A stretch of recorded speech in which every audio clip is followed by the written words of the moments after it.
Halo semuanya, pada kesempatan kali ini saya akan mereview salah satu jurnal mengenai kimia organik sintesis bersama saya, Yosef Sutrio Kuit.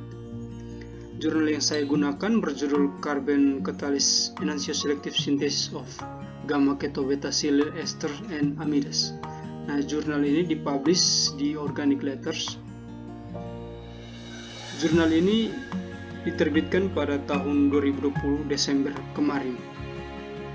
Nah, pada jurnal ini ingin menginformasikan kepada kita mengenai bagaimana cara mensintesis suatu enantioselektif yang dikatalis karbena dari senyawa gamma keto betasil ester dan amida. Pada kali ini kita akan fokus pada jalur sintesis katalis karbena dari senyawa gamma keto betasil ester dan amida.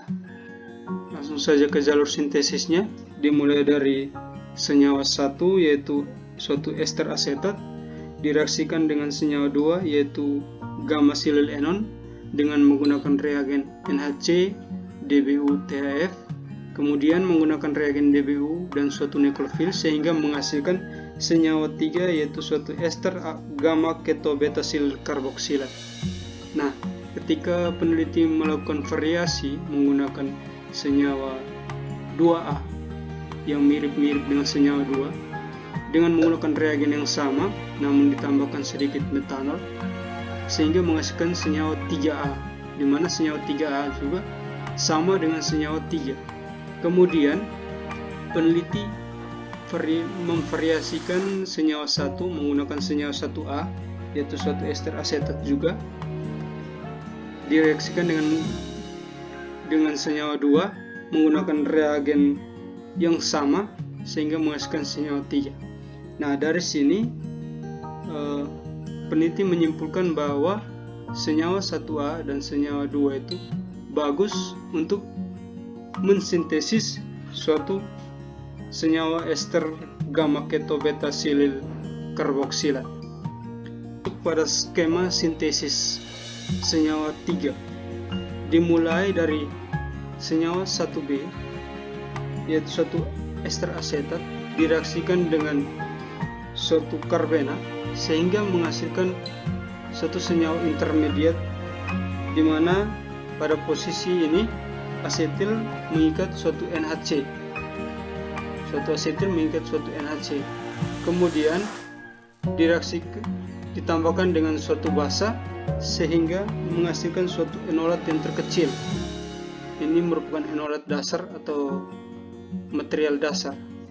Kemudian direaksikan lagi dengan senyawa 2 yaitu gamma silyl enon sehingga menghasilkan suatu senyawa intermediate atau zat perantara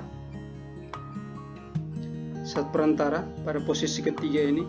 Kemudian di laktonasisi intramolekul sehingga menghasilkan senyawa ini pada posisi keempat.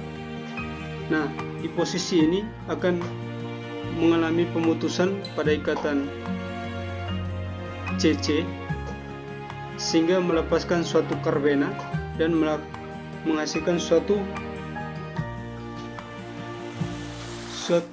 siklik ester siklik.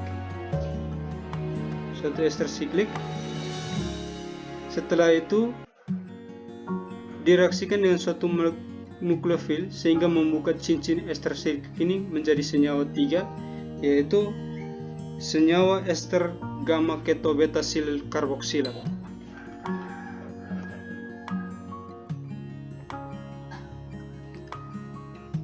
Nah, yang berikut adalah hasil sintesis senyawa 3. Nah, teman-teman bisa lihat ada begitu banyak hasil sintesis senyawa 3 yang tadi telah dihasilkan, dimulai dari senyawa 3A sampai senyawa 3U. Nah, dari hasil senyawa sebanyak ini, peneliti mencoba untuk mengkombinasi suatu ester dengan suatu amina sehingga di sini yang mengandung gugus amina adalah senyawa 3Ki, senyawa 3U, sedangkan yang lain tidak. Nah, kali ini peneliti menggunakan salah satu senyawa, yaitu senyawa 3U untuk direaksikan, sehingga hasil reaksinya itu dari senyawa 3U kemudian direaksikan menggunakan reagen Et3SiH sehingga menghasilkan senyawa 5, di mana senyawa 5 ini merupakan suatu katalis karbena dengan nama gamma ketobetasil ester dan amida. Ya, itulah katalis yang digunakan untuk mensintesis suatu enantioselektif agar mendapatkan yield yang bagus. Oke, sekian presentasi dari saya mengenai sintesis katalis karbena dari gamma ketobetasil ester dan amida. Sekian dan terima kasih.